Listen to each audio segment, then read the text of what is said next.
कैसे हैं आप सभी। आज हम पढ़ेंगे कंबशन एंड फ्लेम के बारे में। तो चलिए स्टार्ट करें अपना वीडियो। हम इस चैप्टर में पढ़ेंगे what is combustion, combustible and non combustible substances, fire, fuel, ideal fuel, fuel efficiency, burning of fuel leads to harmful substances, flame and its structure के बारे में हम इस वीडियो में पढ़ेंगे। इस चैप्टर में हम इन सब टॉपिक्स के बारे में पढ़ेंगे। इन सब टॉपिक्स के बारे में हम इस चैप्टर में पढ़ेंगे। ओके, तो चलिए देखते हैं। हम घर में, इंडस्ट्रीज़ में, ऑटोमोबाइल्स को चलाने के लिए बहुत से फ्यूल्स के यूज़ करते हैं। ओके, तो क्या आप कुछ नाम बता सकते हैं उन फ्यूल्स के? तो अगर आप नाम बताएं, मतलब आप एक लिस्ट बनाते हैं नाम की, तो आपकी लिस्ट में यही नाम होंगे शायद तक। काऊ डंग, वर्ड, कोल, चारकोल, पेट्रोल, डीजल, सीएनजी और भी एक्सेट्रा एक्सेट्रा, यही नाम होंगे आपकी लिस्ट में। आप क्या जानते हैं, मतलब आपने देखा ही होगा कि जब एक कैंडल बर्न होता है और एक कोल बर्न होता है, तो कैंडल में आपको क्या डिफरेंस पता है? जब कैंडल बर्न होता है और कोल बर्न होता है, उनका जो डिफरेंस होता है वो आपको पता है? हाँ, तो उनमें क्या डिफरेंस होता है कि जो कैंडल है वो फ्लेम के थ्रू बर्न होती है। कैंडल फ्लेम के थ्रू बर्न होती है, जबकि जो कोल होता है वो फ्लेम के थ्रू बर्न नहीं होता, फ्लेम से बर्न नहीं होता। ओके, तो अब जो सब्सटेंस है वो बर्न हो रहा है, उसका प्रोसेस क्या होता है उसके बारे में हम पढ़ते हैं। तो अ केमिकल प्रोसेस, एक chemical process in which substance react, जिसमें कोई सब्सटेंस है वो रिएक्ट कर रहा है ऑक्सीजन के साथ, with oxygen to give off heat and light. Heat और लाइट देने के लिए, निकालने के लिए कोई भी सब्सटेंस ऑक्सीजन के साथ रिएक्ट कर रहा है, हीट और लाइट निकालने के लिए, देने के लिए, उस प्रोसेस को हम क्या कहते हैं? कंबशन। सीधी सी बात है, वो केमिकल प्रोसेस जिसमें कि एक सब्सटेंस जो है वो रिएक्ट कर रहा है ऑक्सीजन और हीट के साथ, ऑक्सीजन के साथ रिएक्ट कर रहा है और उसमें से क्या निकल रहा है? Heat and light. इस प्रोसेस को हम क्या कहते हैं? कंबशन। ओके, तो जो भी सब्सटेंस में कंबशन का प्रोसेस हो रहा है उसे हम कहते हैं कंबस्टिबल सब्सटेंस। जिस भी सब्सटेंस में कंबशन का प्रोसेस हो रहा है उसे हम कहते हैं कंबस्टिबल सब्सटेंस, और इसे हम फ्यूल भी कहते हैं। ओके, जिस भी सब्सटेंस में कंबशन का प्रोसेस हो रहा है उसे फ्यूल या फिर कंबस्टिबल सब्सटेंस कहते हैं। ओके, जो फ्यूल है वो सॉलिड, लिक्विड और गैस तीनों की फॉर्म में हो सकता है।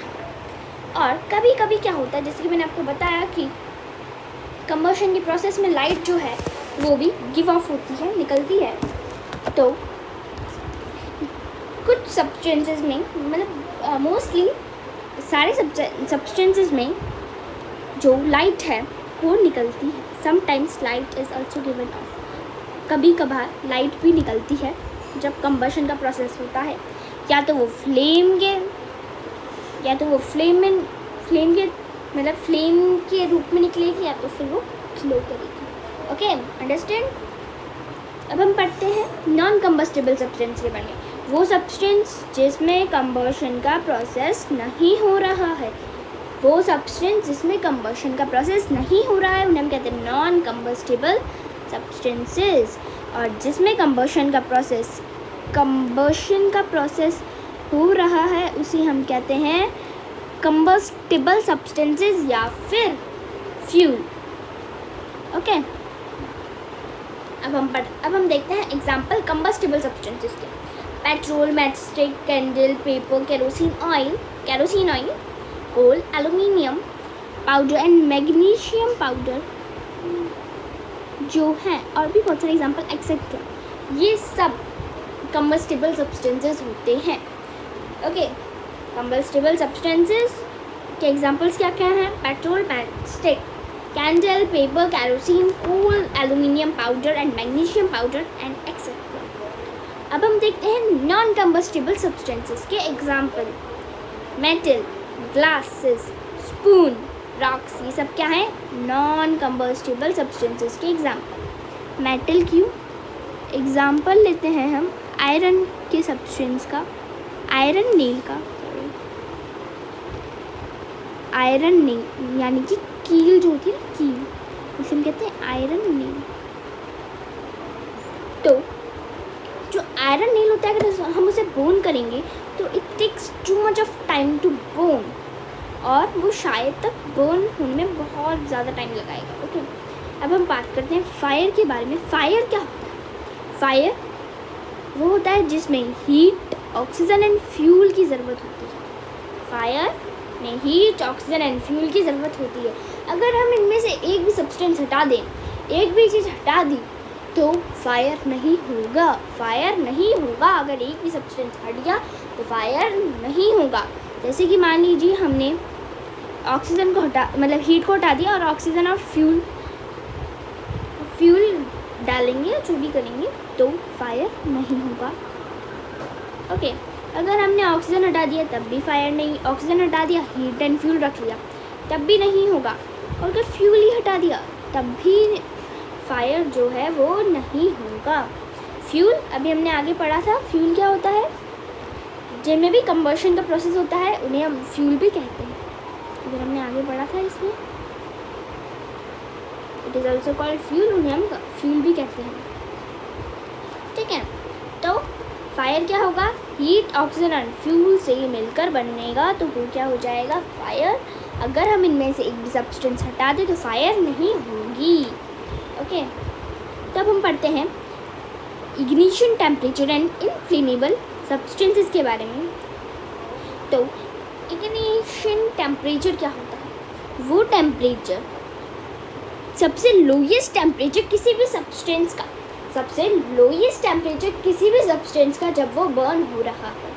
मान लीजिए कोई पेन है, वो बर्न हो रहा है 123 डिग्री सेल्सियस में। कोई भी सब्सटेंस, मतलब एक पेन है, वो बर्न होना स्टार्ट हो रहा है। द सब्सटेंस दैट बिगिन, मतलब that catch the lowest temperature at which the substance catches fire, जिस पे वो शुरू होता है आग पकड़ना। सबसे लोएस्ट टेम्परेचर जिस पे वो शुरू हो रहा है आग पकड़ना, फायर कैच करना, वो क्या होगा? उसका इग्निशन टेम्परेचर। जैसे कि पेट्रोल जो है उसका इग्निशन टेम्परेचर क्या है?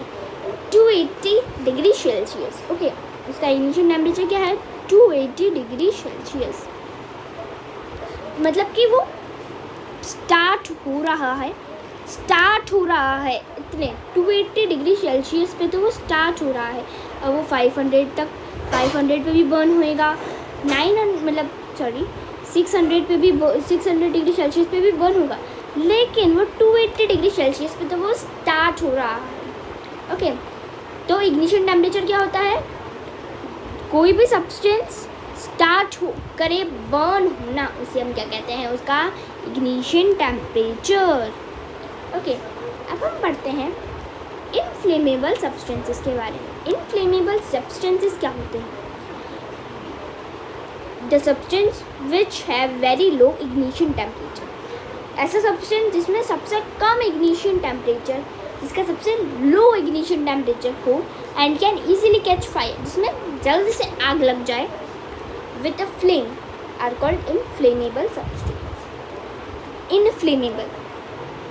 इनफ्लेमेबल सब्सटेंस क्या होते हैं? वो सब्सटेंस जिसका इग्निशन टेम्परेचर जो है वो सबसे लो होता है, सबसे कम होता है, और वो जल्दी से आग पकड़ लेगा। मान लीजिए हमने कोई भी सब्सटेंस था, उस पर फायर कर रहे हैं हम लोग, उसको बर्न कर रहे हैं, और उसने फटाफट से आग पकड़ ली, जल्दी आग पकड़ ली, हमने उसको बर्न किया और वो जलने लग गया, तो वो क्या हो जाएगा? मतलब सबसे लो इग्निशन टेम्परेचर पे जो भी सब्सटेंस बर्न होता है जल्दी से आग पकड़ लेगा, उसे हम क्या कहेंगे? Inflammable substance. ओके, एग्जाम्पल देखते हैं इनफ्लेमेबल सब्सटेंस के। पेट्रोल, अल्कोहल, एलपीजी, इनमें हमने जैसे पेट्रोल में हमने आग लगाई, जल गया, और उसका जो इग्निशन टेम्परेचर होगा,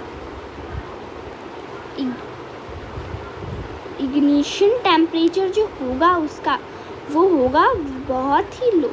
जिस भी सब्सटेंस में इग्निशन टेम्परेचर जो है वो लो है और हाई इनफ्लेमेबल सब्सटेंस है, तो वो इनफ्लेमेबल सब्सटेंसेस हैं। और जिसमें भी हाई इग्निशन टेम्परेचर होगा तो वो नॉन इन्फ्लेमेबल सब्सटेंस होगा। जिसमें लो इग्निशन टेम्परेचर वो हाई इन्फ्लेमेबल सब्सटेंस, जिसमें हाई इग्निशन टेम्परेचर वो नॉन इन्फ्लेमेबल सब्सटेंस, वो इन्फ्लेमेबल सब्सटेंस नहीं होता। Okay, so that's all for the video. अब हम मिलेंगे अपने नेक्स्ट वीडियो में, तब तक के bye bye, take care and please like share and subscribe to my channel.